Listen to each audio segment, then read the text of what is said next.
আমরা যারা এখানে কথা বলছি তুষারবার হয়তো জামাতকে ভালো আর ভালো স্টাডি করতে হবে। জামাত ইসলামীতে যে পরিমাণ এখন জনবল আছেন, আমরা তারা আমাদের নারীদেরকে সব জায়গায় মানে বাইরে করতে পারি না। এটা আমরা ইসলামী আইন বিধানের আলোকেই আমরা ব্যক্তি এবং সংগঠনটি আমাদের পরিচালিত হয়। মানে যতটুকু বাইর করতে ইসলাম পারেন না, মানে এলাও করে, মানে বাইর করতে পারেন আমি না আসছি, আমি কথাটা বলছি, যতটুকু ইসলাম এলাও করে নারী তার স্বাধীনতার মধ্যে থাকা ততটুকু পর্যন্ত আমরা নারীকে এলাও করে আমাদের সংগঠনের কার্যক্রম পরিচালনা করছি। দেখুন, আপনারা আসলে এটাকে নারীকে কোনো, অ্যালাউ করেন? আমি একটু বলি, এটাকে কোনো দল বলেছে এর আগে যে আমরা পার্লামেন্টে আসলে অমুক 50 জন এমপি আমাদের হবেন? কেউ বলেছে এটা? আমরা মনে করি জামাত ইসলামীতে এত পরিমাণ যোগ্য নারীরা আছেন, এখন আপনি তাকে দেখবেন কিভাবে বলুন? না, দেখতে চাই নাই, নাম শুনতে চেয়েছি, আরো বায়োডাটা শুনতে আমি চেয়েছি, দেখবো কেন? না, দেখার দরকার এই নেই। নাম কি কোন দল আপনাকে বলে দিবে তুষার ভাই? এটা কি আপনি শুনেছেন কখনো? এর আগে বিএনপি ক্ষমতা আসছে না, তারা কি আগে বলে দিয়েছে যে আমরা আমরা চিনি তাদের, আমরা তাদের নারী এমপি হবে? নেত্রীদেরকে চিনি। আমরা আওয়ামী লীগের, বিএনপির, আপনি চিনবেন সময় মতো, জাসদের, সময় মতো সব এনসিপির চিনবেন। এনসিপির এবং নারী নেত্রীদেরকে চিনি। একজন শুনেন, নারী নেত্রী এবং আমাকে গালিগালাজ করেছে, আমি তো বললাম ইলেকশন করছে। জামাতের নারী উইং স্ট্রং আছে, জামাতের সকল সাংগঠনিক স্ট্রাকচারে নারী আছে, কেন্দ্রীয় কমিটিতে নারী আছে, সব জায়গায় নারী আছে। এখন এখন এখন আমরা তো আর নারী মুখপাত্র বাবা বানাতে পারি না। আর আপনি দেখবেন, লিখে দেখেন আপনি, জামাতে যারা নারী নেত্রী আছেন, যদি জামাত সুযোগ পায় পার্লামেন্টে এমন নারীরা নেতৃত্ব দিবেন এটা আপনি ধারণা করতে পারবেন না তাদের কতটুকু পলিটিক্যাল জ্ঞান আছে। নেক্সট আমি আসছি, তো তাদের শুনেন কি ইলেকশনে আপনি, দিচ্ছেন না কেন? তাদের কি আমি ইলেকশনে আমি আমি দিচ্ছেন একটু না কেন? আপনাকে বলি, শোনেন, আমি একটু আপনাকে বলি, আপনি বলেন যে 30 জন মন্ত্রী আসে, তো প্রমাণটা কি? ওই জন্য তো একবার আমরা ক্ষমতা আসতে দেখেন আপনি পরীক্ষা দুর্নীতি, আমরা সবাই ভয় পাচ্ছেন কেন? যদি 2 জন নেতা আমরা বলবো, যেটা আমরা বলতে পারি যে বাংলাদেশে আগামী দিনে দুর্নীতিমুক্ত বাংলাদেশ গড়ার ক্ষেত্রে আমরাই সবচেয়ে অগ্রগামী আছি, মানে আমাদের কোনো রেকর্ড খারাপ না, আমাদের কোনো এমপির বিরুদ্ধে কোনো রেকর্ড নাই, কোনো মন্ত্রীর বিরুদ্ধে রেকর্ড নাই। আর যেই দলের এমপি মন্ত্রীর বিরুদ্ধে হিউজ রেকর্ড আছে, তারা এইসব দুর্নীতি বাংলাদেশ গড়বে না আপনি বিশ্বাস করবেন? ওখানে আপনার বিশ্বাস হয় কিভাবে, আর এখানে অবিশ্বাস কেন করতেছেন আপনি? আমরা বলছি আমাদের দুর্নীতি আমাদের কোনো এমপিরা লুটপাট করে নাই, আপনি সেই জায়গাতে অবিশ্বাস 30 জন হলে কি হবে? অবিশ্বাস করি নাই, আপনি এখানে কিন্তু পুরাটাই আমরা দুর্নীতিগ্রস্ত বলেছি হয়ে যাবেন, পরিষ্কার ভাবে বলতে, এখানে অবিশ্বাস কেন আশ্বাস বলবো? কিভাবে রাখেন? আমি একটু আপনাকে বলি, আপনি নারী সংস্কার কমিশন নিয়ে আপনি কথা বলেছেন, আমি জানি আপনি অ্যাজ এ মুসলিম, এখানে যে কমিশন তারা দিয়েছেন সম্পূর্ণ নাস্তিক্যমনা মানুষগুলোকে দিয়ে এই নারী সংস্কার কমিশন গঠন করা হয়েছিল। শুধু আমার নয়, শুধু একজন, শুধু ইসলামী দল নয়, যার মধ্যে বিন্দু মাত্র ইসলামী চেতনা আছে তিনি কখনো শরীয়তের আইনের বিপরীত যে কমিশন প্রস্তাব তা কখনো মানতে পারেন না। এখানে তারা অভিন্ন পারিবারিক আইনের ব্যাপারে বলেছেন, সম্পত্তির সমান অধিকার কথা বলেছেন। ইসলাম যেখানে যেভাবে একটা ভারসাম্যপূর্ণ বন্টন ব্যবস্থা চলছে, যেই নিয়ে কোথাও কোনো অসুবিধা হয় নাই, সেই জায়গায় সংস্কার কমিশন বলছে যে সবার সমস্ত যেই সংস্কার কমিশনের প্রস্তাবনা আমাদের দেশের শরিয়া পরিপন্থী প্রস্তাবনা, আর সেটাকে আমি সমর্থন করব আপনি বললেই হবে? এটি কখনো হতে পারে না। নেক্সট আমি বলবো, আপনি জুলাই সনদ নিয়ে বলেছেন, এখন আমরা করবোটা কি বলুন? আমরা যদি সবই মনে করেন আমরা না মানি, তো মানবো কোনটা বলেন? আমাদের পরিবর্তনটা কিভাবে আসবে আমাদের বলুন? পরিবর্তন কি আমাদের টকশো করে আসবে, বক্তব্যে আসবে? যদি আমরা সবাই গুণগত পরিবর্তন না হতে পারি, পরিবর্তন কখনো আসবে না। এর পরিবর্তনের জন্য গণমাধ্যম ব্যক্তিদেরও ভূমিকা আছে, আমাদের রাজনীতিতেও সবার ভূমিকা আছে। দেখুন, এখন আপনি কত কথা বলছেন, আমরা দেখলাম না বিগত ফেসিবাদের আমলে কি হয়েছে? সেখানে এমন কোন উইং নাই যে উইং তখন ওই সরকারের প্রধানকে তেলবাজি করে নাই। গণমাধ্যম তেলবাজি করেছে, ব্যবসায়ী সবাই তেলবাজি তেলবাজি এমন জায়গায় তাকে উঠিয়েছেন, সেখানে তিনি এখন বাংলাদেশ থেকে পালিয়ে গেছেন। আমরা মনে করি একটা সুন্দর দেশ গঠন করার ক্ষেত্রে শুধু রাজনৈতিক নন, যারা গণমাধ্যম আছেন, যারা শিক্ষক আছেন, সবাইকে সবাই জায়গা থেকে যদি সঠিক জায়গা ভূমিকাটা পালন করতে পারে, তাহলে বাংলাদেশটা আমাদের পরিবর্তন হবে। আর যে জুলাই সংখ্যা জি, অ্যাডভোকেট আতিকুর রহমান, আসলে মানে সময়টা একদমই শেষ হয়ে যাচ্ছে, কিন্তু অনেক আলোচনার বিষয়, যেহেতু আপনাকে পেয়েছিলাম জামাত ইসলামের একজন প্রতিনিধি হিসেবে, ওই বিষয়টা একটু খুব কানে লাগলো যে আপনারা নারীদের বাইর করতে পারেন না এবং আপনারা নারীদেরকে অ্যালাউ করতে পারেন না। মানে নারীরা কি আপনাদের কথায় বাইর হবে, আপনারা অ্যালাউ করলে তাহলে নারীরা যাইতে পারবে? মানে বিষয়টা কি এরকম জায়গায় না, পৌঁছেছে? আপনি আমার ব্যাখ্যাটা বুঝতে পারেননি। আমরা জন্যই আমি বলছি যে জিজ্ঞাসা করছি। ইসলামী শরিয়া যতটুকু একজন নারীকে এলাউ করে ততটুকু আমরা নারীকে সামনে নিয়ে আসছি। একজন নারীকে তো ইসলামী নীতিমালার বাইরে আপনি আনতে পারেন না। দেখুন, জামাতের যারা নারীরা করছেন তারা সাক্ষাৎ করেছেন না, তারা পর্দা প্রসিতা মেনটেন করে তারা সেখানে কি করেছেন, ডেডিকেশন ফেস করেছেন।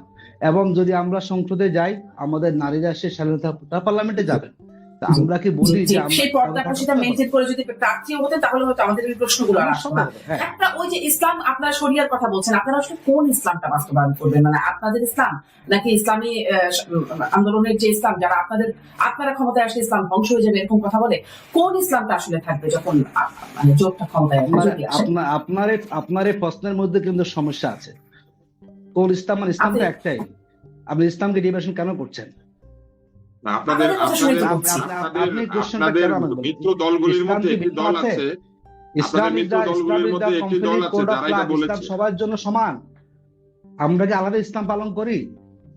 এই কোশ্চেনটা একটা কোশ্চেন। ইসলাম আসলে আলাদা আছে, আতিক ভাই, আপনাদের মিত্রদের মধ্যে একটা নবী দল কি আছে আলাদা? না, আসলে নবী কি আলাদা? আপনাদের মিত্রদের মধ্যে একটা দল আছে। এক ইসলাম মানি, আমরা সবাই এক কোরআন মানি। Islam is the complete code of life. এই কোড অফ লাইফ কে ফলো করে আমরা সবাই মানি। এখানে জামাতের ইসলাম আলাদা, অমুকের ইসলাম আলাদা, এটি করে ইসলামকে এক ধরনের কটাক্ষ করে। কটাক্ষ কখন না না না না, আপনি বিষয়টা আমি আপনাকে বলি, আপনাদের মিত্রদের মধ্যে ভালো করে বুঝতে পেরেছি। যারা আপনারা একটা নেগেটিভ দাঁড় করাচ্ছেন যে আপনাদের মিত্রদের দল আছে যারা আপনাদেরকে কটাক্ষ করেছে। ইসলাম নিয়ে কোনো কম্প্রোমাইজ নাই। আপনি মাফ করবেন, আসলে ন্যারেটিভটা আমরা দাঁড় করাচ্ছি কি? আমরা দাঁড় করাচ্ছি কি? কারণ কি, আমি ওই প্রশ্নটা মানে আমি একদম কোট করে বলতে পারি। ইসলামী আন্দোলনের পক্ষ থেকে আপনাদেরকে বলা হয়েছিল যে যদি কমিউনিস্টরা কখনো মানে কোনো দেশ দখল করে, সেই দেশেও ইসলাম আসতে পারে, কিন্তু জামাত যদি কোনো দেশ দখল করে তাহলে কখনোই ইসলাম সম্ভব না। মানে তাদেরকে নিয়ে জোট করেছে সেই দলের প্রধান, কিন্তু তারা তো আপনাদের জোটে, তারা তো আপনাদের সাথে সমঝোতা। আপনারা তার সাথে ইলেকশন সে কথা বলেছি, করবেন না। আপনি সে কথা ওই দল নেতাকে বলেন, আমি কেন অ্যান্সার দেবো সেটা? আমাদের আপনারা জোট করেছেন কারণ আপনারা একই আদর্শের, বলছেন ইসলাম এক, কিন্তু তারা বলছে আপনাদের আলাদা।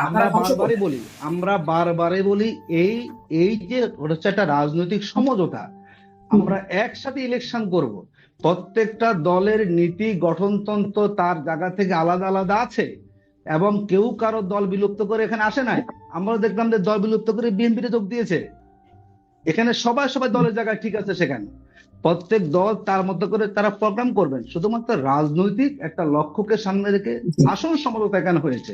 তার সাথে আপনি সব একসাথে গুলিয়ে ফেললে এই জন্য তো আসলে প্রশ্নটা করছিলাম।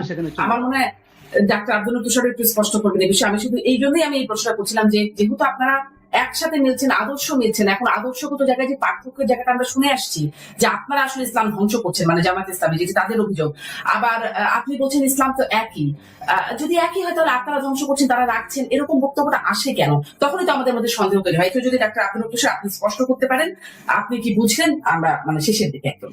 আমি ভোটার হিসেবে বুঝতে পারি না এই জন্য যে দেখেন, ইসলাম সবার জন্য এক। যদি তাই হয় তাহলে এনসিপির প্রার্থী যারা নারী প্রার্থী তাদের জন্য এক।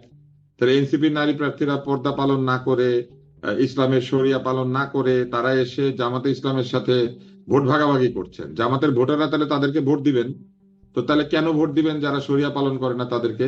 এইটাই আমি বুঝতে পারছি না। আমি কিন্তু একমত যে ইসলাম অবশ্যই সবার জন্য এক, কিন্তু তাদের মিত্রদের মধ্যে একটি দল আছে যারা বলেছে যে তাদের ইসলাম আর এই ইসলাম একরকম নয়, দুই রকম ইন্টারপ্রিটেশন, দুই রকমের ব্যাখ্যা। এটাই তো আমাদের মানে আমাদের যে দ্বিধাদ্বন্দ্বের কারণ আমরা তাহলে কি বুঝবো যে এমনিতে যারা বাইরে ভয়ঙ্কর ভাবে জামাতে ইসলামের সমালোচনা করে শুধু ভোটের জন্য তারা এক হয়ে গেল, অথবা যারা শরিয়া মানে না, যারা পর্দা করে না, তারা এই দলের মধ্যে এসে জামাত ইসলামের ভোটারদের ভোট পাবে? কারণ উনি বলেছেন যে এই যে পর্দা পুশিদা করে না, তারপরে যারা এই যে শরিয়া মেনে চলে না, এই জিনিসটা তারা মনে করেন যে এটা শরিয়া মেনে চলা উচিত। আমি তার সাথে একদম একমত। তাদের দলের আদর্শ যদি এটা হয় তারা সেটা বলবেন পরিষ্কার ভাবে, ভোটাররা সেইভাবে সিদ্ধান্ত নেবেন। কিন্তু তাদের এই জোটের মধ্যে এমন দল আছে যাদের প্রার্থীরা পর্দা পুশিদা করে না, তারাও তো দাঁড়াচ্ছেন, অথবা যে ধরনের পর্দা পুশিদা করা উচিত ইসলামী রীতি অনুযায়ী পুরাপুরি করে না, কিছুটা করে না। তো সেই রকম যদি থাকে তাহলে জামাতে ইসলামের যারা ভোটার তারা কি এখন ওই ধরনের নারীদেরকে ভোটটা দিবেন? তাইলে আমার প্রশ্নটা হয় তাইলে ওই ভোটটা দেওয়ার সময় শরিয়া কোথায় যায়, ওই ভোটটা দেওয়ার সময় ধর্মের ইন্টারপ্রিটেশনটা কোথায় যায়? কারণ আমি একজন ভোটার হিসেবে আমার দেখতে ইচ্ছা করে যে একটা দল যখন তার মিত্রদেরকে নির্বাচন করবে, মিত্ররা কাছাকাছি হবে, মিত্রদের আচার আচরণের মধ্যে একটা সমন্বয় থাকবে। এখন সেটা যদি না থাকে তাহলে ডেফিনেটলি আমি চিন্তা করবো, ঠিক আছে আমার এলাকায় জামাতের লোক দাঁড়ালে আমি ভোটটা দিব, কিন্তু ওই যে তার মিত্র দল দাঁড়ালে দিব না। তো এই যে অবস্থাটা তৈরি হচ্ছে, এই অবস্থাটা তৈরি হওয়ার তো কথা ছিল না, এই অবস্থাটা তৈরি হওয়ার তো কথা ছিল না। অবস্থাটা ছিল এরকম যে মিত্ররা সবাই সমানভাবে ভোটটা পাবে, কিন্তু সবাই তো সমানভাবে পালন করছে না। তো সবাই যখন এখানেই ভোটের আগেই পালন করে না, ভোটের পরে যে তারা পালন করবে সেটার তো কোনো নিশ্চয়তা নাই। তাহলে আমার চিন্তাটা হবে যে শুধু যেখানে জামাত আছে সেইখানে ভোট অনেক দেব, ধন্যবাদ, আর যেখানে অনেক জামাত নাই ধন্যবাদ সেখানে ডাক্তার দিব আব্দুল না। তুষার। আমি একদম 30 সেকেন্ড 30 সেকেন্ড দেখুন, সমন্বয় করার দায়িত্ব আমাদের। ইতিপূর্বে বিএনপি জামাত জোট হয়েছে না, তখন সেখানে আমরা ভোট দিয়েছি না। এগুলো হলো একটা অনর্থক আওয়াজ সামনে নিয়ে আসা, একটা জনগণকে বিভ্রান্ত করা। আমরা মনে করি প্রত্যেক দল তার প্রার্থী নিজে বাছাই করেছেন। এনসিপি প্রার্থীকে আমরা বাছাই করে দিয়েছি, তার নিজস্ব প্রার্থী তারা বাছাই করেছেন। কোন দলের প্রার্থী নারী হবে না পুরুষ হবে সেই দায়িত্ব আমাদের না। আমরা আসন সমঝোতা করেছি, এবং যেটা মূল হচ্ছে অনেকে একটু অবাক হয়ে নারীকে সরকারি ইসলামী নেবেন, আন্দোলন জোট হয়েছে আমাদের, মন্ত্রী বানাবেন, এটা অনেকে মিলতে পারেন নাই। ইসলামী দলগুলো এক হবে কেউ ভাবতে পারে না, এটার বড় সমস্যা। বাংলাদেশের মানুষ আগামী দিনে ইসলামী দল ভোটের মাঠে তারা এই জোটটাকে বেছে নেবে ইনশাআল্লাহ। আমরা যে যাই বলি না কেন, বাংলাদেশে পরিবর্তনের হাওয়া শুরু হয়েছে, এবং যারা জুলাই চেতনাকে ধারণ করেন এবং যারা ইসলামী অনুশাসনকে মেনে চলেন, তাদেরকে বাংলাদেশ আগামী দিনে রাষ্ট্র ক্ষমতা আনবেন, এতটুকু আমরা এখানে আপনাকে বলতে পারি।